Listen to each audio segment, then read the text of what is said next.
Performing, we have plenty of them, and they will be performing their version of their hip hop. So it's a challenge for this very cute students, the Wiz Kids.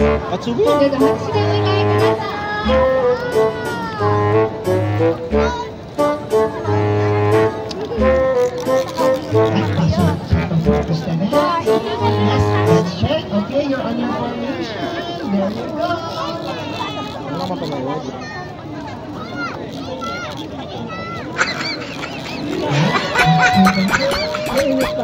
Alright, everybody, next time, let's give it up for Wiz Kids!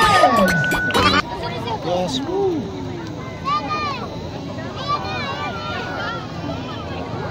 Kuha ka na lang dito siguro.